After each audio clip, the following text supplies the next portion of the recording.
Hi, and thank you for watching the forum. I'm your host, Ashlee Tate, here with my co-host, Christy Largent, and we are so grateful to have President of the Shasta EDC, Tony Giovanello. Thank you. It's great to be here. Yeah, we're so glad you were able to join us. Yes. We're really excited because this is your brand new job, relatively new. Yes, and you took over for Mark LaSalle, who many of our viewers know his name, Mark LaSalle. And we've had Hope Seth on here, and she works with you. So why don't you tell us, first of all, for our viewers who don't know, what is the EDC? Sure. The EDC is a nonprofit, and it's funded by both private companies and the public in the form of Shasta Lake City, City of Anderson, City of Reading, and also the County of Shasta. And what we do, almost look at us as ambassadors. Okay, we're there to basically help recruit companies, retain companies, and help companies that are here expand. And we do that in what we call primary industries and in technology. Primary industries are manufacturing related. And that's actually a small portion of the economy. It only accounts for about 4%, but the contribution of the jobs in those sectors is much higher than others for a couple of reasons. Number one, manufacturers buy raw materials, okay? So they have a supply chain. Right. And also, they typically export product outside the county. So they're creating dollars and bringing dollars into the county. Right. So what's your background in manufacturing and business and technology? Sure. Because you did come out of retirement to come and do this job, so which is pretty interesting. Some folks are probably thinking, why would he do that? No, not if you love it. Actually, I've lived here for 19 years.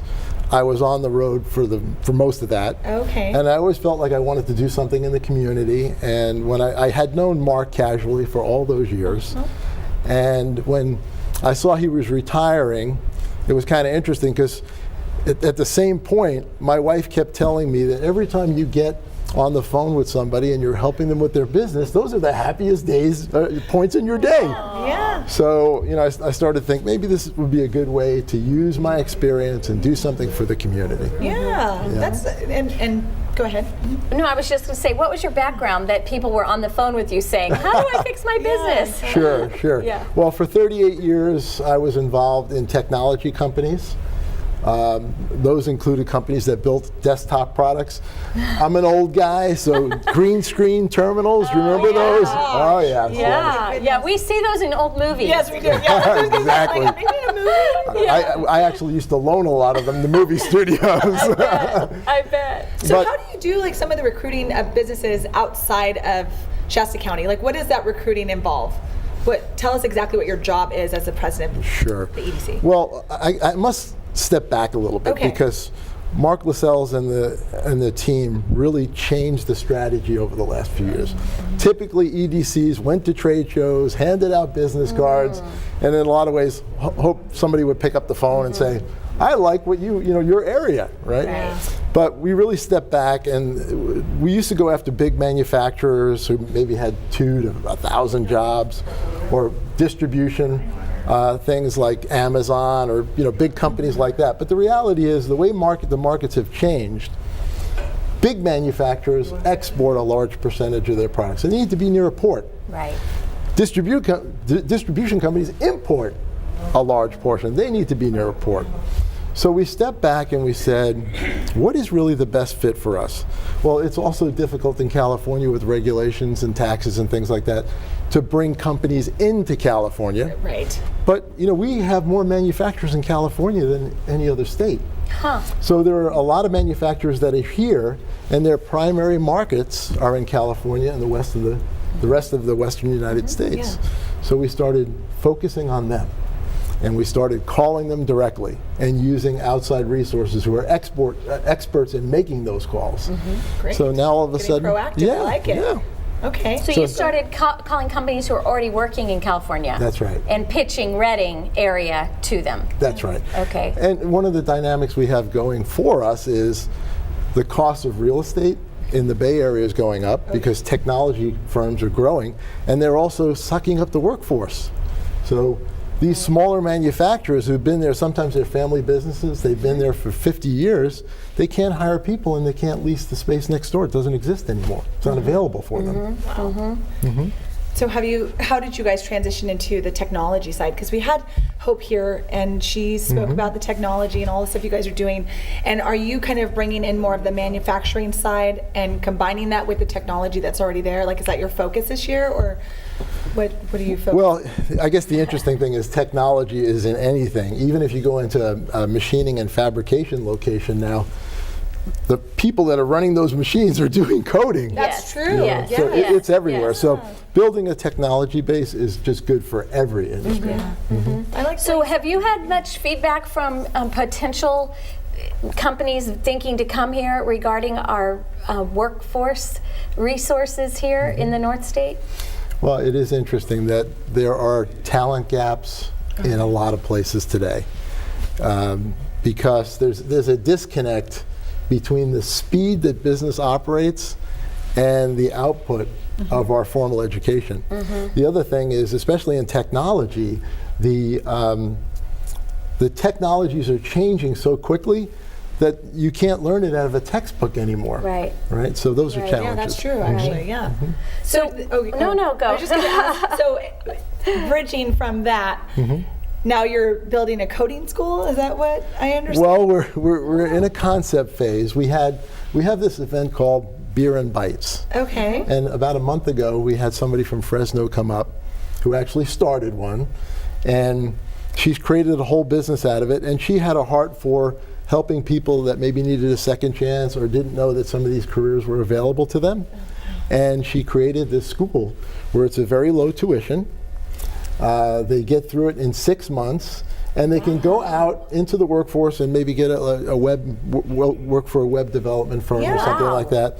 But they could also continue in the school and then get paid instead of paying tuition. So it's a very interesting model, and I'm not sure how that's going to play out here, but we're in the exploration stage of it. The EDC and the Shasta Venture Hub really want to help nurse this like we would any other startup. Yes. Right. But we've been working with a private citizen who's very interested and is taking the football, and we'll just have to see where it goes. Yeah, That would I be love that. amazing for Because you. that's like the public-private collaboration, creating more for everyone. Yes, yes. Yeah, which is like what should be part of the DNA, right? sure. Yeah. Of enabling businesses to just thrive, get what they need so that they can thrive. Well, I think that'd be amazing for us, since we're not a university town. Right. And we do have a huge talent gap here. I mean, that's an incredible resource. I hope you guys make that work. I do too, and the formal education definitely has a place, and I'm hoping that some portion of the people that would go through a school like this will go on to say, I want to be a full-blown software engineer or a computer scientist, and they may never have had visibility to that possibility, Right. and then can inject themselves. Right. Plus, you could start that kind of a school with a high school diploma. Yes. Yeah. And then it just sets you on your path so that you're able to self-fund while you're in college. Exactly. And if you decided you even wanted to do college. Absolutely. So that's exciting. So what is the Smart Force that you're building for business? Does that have to do with what we just described, or is that a different project? Well, I haven't referred to it in that way. Obviously, we work with SMART, the state organization, right, that helps fill jobs, and there are actually more jobs lately. Yes. And so we're working with them to, if you would, mate employers with them. Okay. But maybe our coding school, if it gets off the ground, will become the smart workforce. Nice. Yeah. So what other events do you have that would be open to the public and that people may need to know about, that are kind of ongoing? They can just stop in and tell us a little bit about what they are. Sure. This is really Hope's area of expertise, but I'll share a little bit. So monthly we have what we call a pitch breakfast. Okay. And a pitch breakfast is really an opportunity for startups to just practice their elevator speech, if you would, right? It's 10 minutes, and we coach them through the things that they should touch. And basically, they share that with a group of people. We had one last Thursday. 40 people were in attendance. Wow. And then they get 10 minutes of questions and answers and feedback, and then there's a little bit of networking afterwards, so they can get some one-on-one, maybe a little mentoring, etc. Right. This past week, we had 2 companies. One, a company called AdJoy. This was, I think, their 5th or 6th one. So to see the migration from the first one they did Oh, wow. to now the 6th, they tell the story very, very well. And the second one was the first one, the initial one. And basically, that was the gentleman for the coding school. Oh, Yeah. okay. Fantastic. Yeah. Yeah. Now, do you have to also have a business or an idea yourself to go to the pitch breakfast, or anyone can attend this? Anyone can attend it to see what's going on, to help these entrepreneurs, if you will, move faster through their process. So it's Okay. yeah, and as an example, we had business people there, we had elected officials there, and we had other technologists and other startups who have already been through, are down the path, and can advise them about where they are versus what to look forward to. Okay. Now, tell us about the location. The EDC Okay. is located, and about the building and what kind of things go on there. Well, previously we were located in an office building like most other organizations, but we decided to take those funds and apply them into a larger industrial space that we could create this venture hub out of, which allowed us to provide low-cost offices, areas for the community events that we run, and also a co-working location. And a co-working location allows people access to fiber straight to the building, and they can work with others and kind of balance off their ideas and just grow more rapidly. And how can people find more about you, Tony, and about what the EDC is doing in our last few seconds here? Sure. You can go to www.shastausa.com. Our phone number over there is 530-224-4920. Excellent. Well, thank you so much, Tony, for coming from the EDC. What an interesting segment. I really love hearing about what we have going on here right in the North State. So we're going to take a quick break and be back for the second half of our show in just a minute.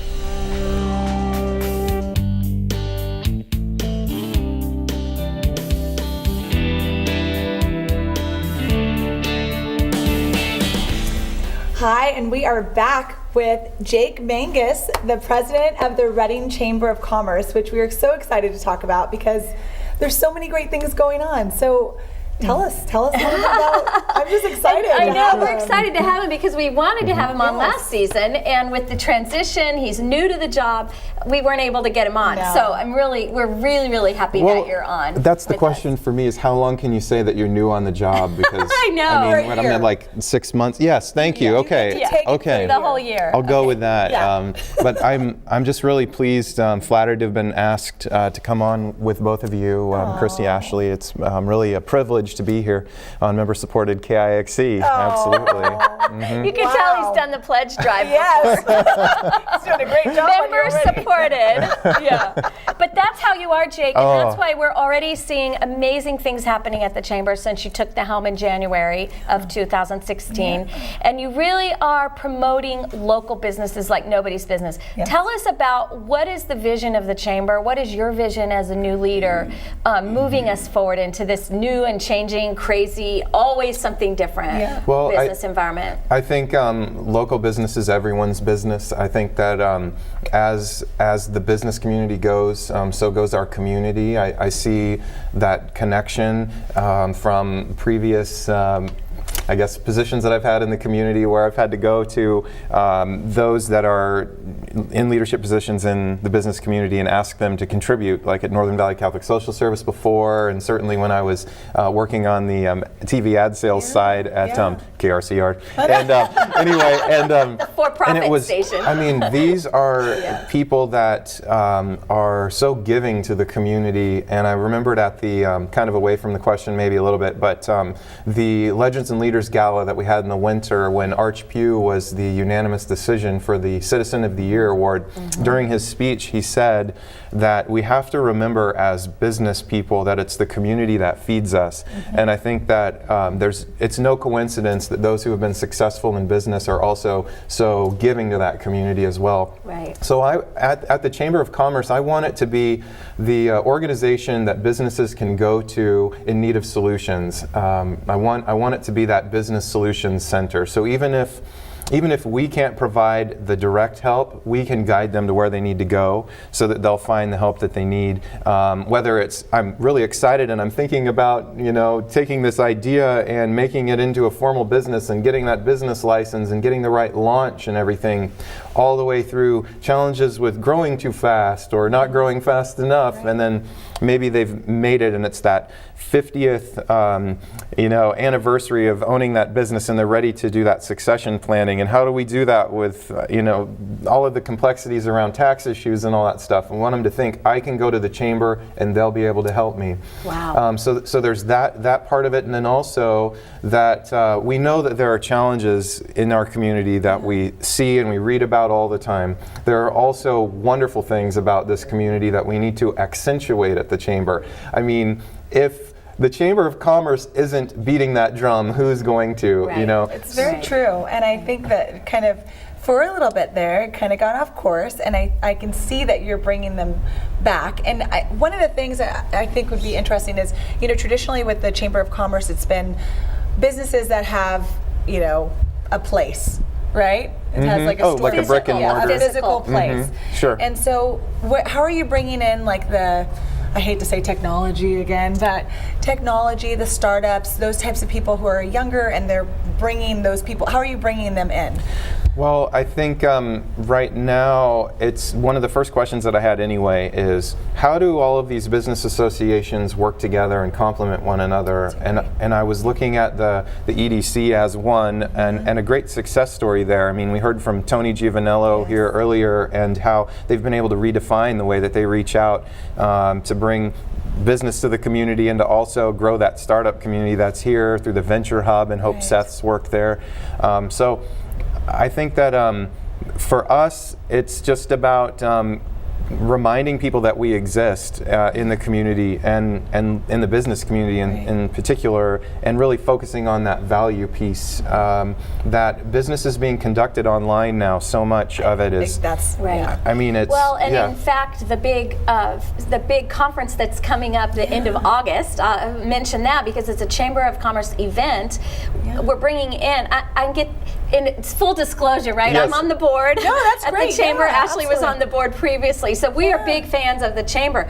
In the end of August, we're doing this huge event, bringing in an expert from Colorado on findability. If you look up findability.com, so we're providing this for our members and for the community at large.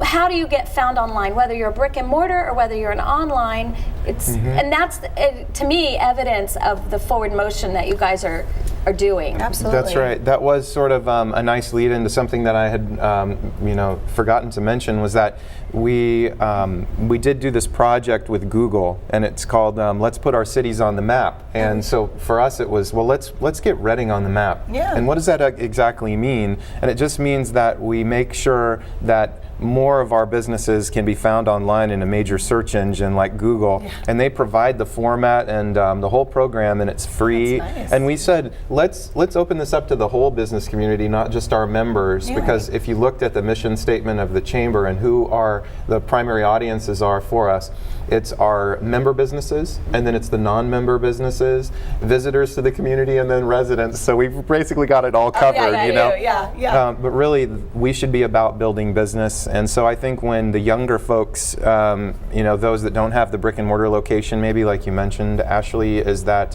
when they see us doing things like that really show that we're being relevant to where business is being conducted, and then also seeking to be innovative as well. That's an attraction, I think. Absolutely. Also, just to focus on value and having it be your investment with us, even if you're a civic member at $100 a year, all the way to a $10,000+ investor in the organization, you're investing something in us, so it puts the responsibility on us to return something of value. So that's been a big focus, is tangible value for our members. So can you explain a little bit about what those different levels of membership are, and then what you get with those Sure, absolutely. So I mentioned the civic membership. That's a person in the community that isn't a part of a business but wants to support the function of a chamber in a community, and that's $100 a year. Then we've got the sole proprietor or the nonprofit organization at $200 a year. And then the business investor, the basic business investor is $300 a year, and whether you have 2 employees or 1,000 employees, it's the same. It's not based upon size, it's about what we give back to you. And then there's a $500 business plus investor. That's just all the things that you get for being a basic member plus some more things. So what are those things? Mostly they're around like free online marketing stuff, social media outreach that we'll do on behalf of our members, giving free ribbon cuttings and that type of thing. And then we have a relationship with Office Depot and Office Max through a program that they have for chambers, where just by being a member of the chamber, you get a discount card that you can use online or in the store, and you're going to save more than the person next to you because you're part of the chamber. I will tell you, for a small business owner, this is the difference that it has made for me. I had to do some copies for a program I was presenting. So I went and my bill was $57. I used the card and my bill was $4.27. What? So you think about that more than paid, that's several months worth of membership fee just from that one transaction. So that is the kind of service, I know that seems so silly, a discount card. Not at all. But that was, I mean, talk about an effect to your bottom line. And that is something, this is, I think, symptomatic of what you're doing, which is you're looking for ways to add value to the member community and support the community, business community at large. But if you're willing to invest in the chamber, you're going to get not only monetary benefit, but you're going to get benefit on benefit from being a member. That's right. So just continuing to build on that is a big focus for us. I think about our own family budget, and if times get tight, you're going to look at your expenses and say, what can we live with and what can we live without? So I'm trying to continue to make the case that you can't live without being a member of the chamber. So tell us about, you have a brand new program pulling in young people in kind of a mentoring thing, or a championing. That is a hard word to say. I love that you say that, though, because I mean some great work was done in the board previous to my arrival, and it was to sort of rebrand the Chamber of Commerce. It's now the Reading Chamber of Commerce. We champion your business, and we do that through strategic partnerships, advocacy, and resources. So defining those general categories can be challenging. So that's been part of the listening that I've been doing. And then one of the things that I saw that we really had an opportunity to develop was reaching out to those under 40 in business. It's a large segment of the population in the business community that I thought was missing. So in Sacramento, they have a group called the Metro Edge that's connected to the Reading the Chamber of Commerce in Sacramento. In Chico, it's called the Young Professionals Organization. So the Reading Chamber of Commerce has received some seed funding from a few organizations locally to launch our own version of that. And I don't want to tell these people what the program's going to be about. I want this to be of that group, for that group, and by that group. So we'll see those 21 to 39 years old in business have greater access to local decision makers, leaders who have made it in different industries, accelerate that process so that we can continue to retain and attract that young talent to the community and grow the talent pool that exists here. I mean, 90,000 people on the city limit sign for Reading. You just think about all of those people that I don't encounter on a daily basis, but they are here. I've been so many revelations through this first 6 months, I would say, about the talent that is here. It's so impressive. Unbelievable, huh? Yep, I want to keep that moving. So I guess it's a stay tuned. We're still developing it, but it will get launched in 2016. And I'm saying that to my board member here, so you can hold me accountable. So, I will hold you accountable. Well, I love what you're doing. I love the way you're strategically reaching out. You're engaging the community, the business members. You're engaging the current members in helping them get more. What's the best way to find out more information about the chamber? Well, we're really fortunate in that we've got a relaunching of our website, actually, at readingchamber.com. So that's a great way for people readingchamber.com. Yep, or they can always call us 225-4433. Our phone is live, so you'll get a live person good. when you call No between more recording if normal you've called business before. hours. Yep, Yeah. that's right. So readingchamber.com. Jake Mangus, Yep. amazing. Thank you so much for being on. Absolutely. We love, Thank love, you love for having everything you. you're doing. Yes. Yeah, Thank and you. thank you Likewise. so much. Thank you so much for watching. We are so thrilled that you watched us here on The Forum, and we'll see you again next time.